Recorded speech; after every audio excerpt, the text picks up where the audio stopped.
മനുഷ്യൻ ഈ പാപത്തിന്റെ തടവറയ്ക്കകത്ത് നിന്ന് ഒരു മോചനം ലഭിക്കുവാനിടയാകുന്നത്. എവിടെയാണ് മനുഷ്യന് ഈ അസ്വാതന്ത്ര്യത്തിന്റെ തടവറയ്ക്കകത്ത് നിന്ന് സ്വാതന്ത്ര്യത്തിന്റെ ജീവിതാനുഭവങ്ങളിലേക്ക് പോകുവാൻ കഴിയുന്നത്? ബൈബിൾ പ്രകാരം വിളിച്ചു പറയുന്നു, ദയയും വിശ്വസ്തതയും തമ്മിൽ എതിരേറ്റിരിക്കുന്നു, നീതിയും സമാധാനവും തമ്മിൽ ചുംബിച്ചിരിക്കുന്നു.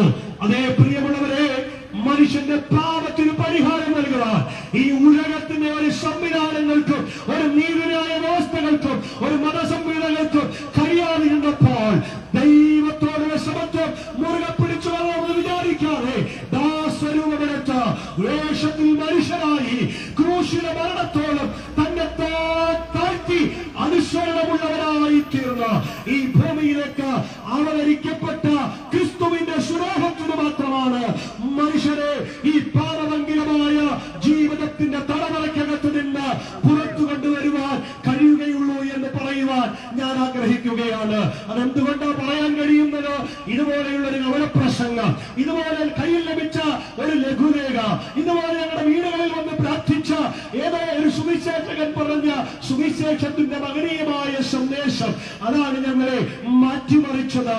ഒരു കാലത്ത് ഈ ലോകത്തിൻ്റെതായ മാസ്മരികമായ ലഹരിയുടെ അടിമത്തത്തിൽ ജീവിച്ചിരുന്ന എന്റെയും ജീവിതത്തിലേക്ക് ഈ ക്രിസ്തു ദർശനം പ്രാപിച്ചപ്പോൾ, ക്രിസ്തുവിനെ കണ്ടുമുട്ടിയപ്പോൾ എന്റെ ജീവിതവും മാറുവാനിടയായി, എന്റെ ജീവിതത്തിൽ ഒരു മാറ്റം ഉണ്ടാകുവാനിടയായി. ക്രിസ്തീയ കുടുംബത്തിൽ ജനിച്ചു എന്നുള്ളത് ക്രിസ്തുവിനെ അറിയുവാൻ മുഖാന്തരമാകാതിരുന്നപ്പോൾ യേശുവിന്റെ സ്നേഹം എന്റെ അടുക്കലേക്ക് കടന്നു വന്നു. ഇപ്രകാരം പറഞ്ഞു, മറ്റൊരുത്തരിന് രക്ഷയില്ല, നാം രക്ഷിക്കപ്പെടുവാൻ ആകാശത്തിന്റെ കീഴിൽ മനുഷ്യരുടെ ഇടയിൽ നൽകപ്പെട്ട യേശു എന്ന നാമമല്ലാതെ മറ്റൊരു നാമവുമില്ല. അതേ സ്നേഹിതരെ, യേശു ഒരു മതത്തിന്റെയും സ്ഥാപകനായിരുന്നില്ല, യേശു ഒരു രാഷ്ട്രത്തിന്റെയും വക്താവായിരുന്നില്ല, യേശു ക്രിസ്ത്യാനികളുടെ മാത്രം ദൈവമായിരുന്നില്ല. അതേ പ്രിയപ്പെട്ടവരെ, അവരൊരു പ്രസംഗകനായിരുന്നില്ല, അവരെ പ്രഭാഷകനായിരുന്നില്ല.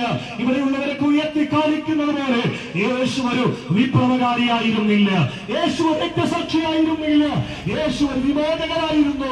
അതെ, മനുഷ്യന്റെ പാപത്തിൽ നിന്ന് അവരെ വിമോചിക്കുവാൻ വന്ന വിമോചകനായിരുന്നു നസ്രയനായ യേശു ക്രിസ്തു എന്ന് പറഞ്ഞത്. എങ്ങനെയാണ് അവൻ വിമോചനം നടത്തിയത്? അവൻ വിമോചനം നടത്തിയത് ആരെയും കൊന്നുകൊണ്ടല്ല, അവൻ വിമോചനം നടത്തിയത് ആരെയും കൊല്ലുവാൻ ആഹ്വാനം ചെയ്തുകൊണ്ടല്ല. യേശു വിമോചനം നടത്തിയത് തടവറയ്ക്കകത്ത് കയറി തടവറ ഭേദിച്ചുകൊണ്ട് തടവുപുള്ളികളെ പുറത്തു കൊണ്ടുകൊണ്ടുകൊണ്ടല്ല. അവനൊരു സേനയും വിപ്ലവം നടത്തുവാൻ വേണ്ടി അവൻ ഉണ്ടാക്കിയില്ല. അവൻ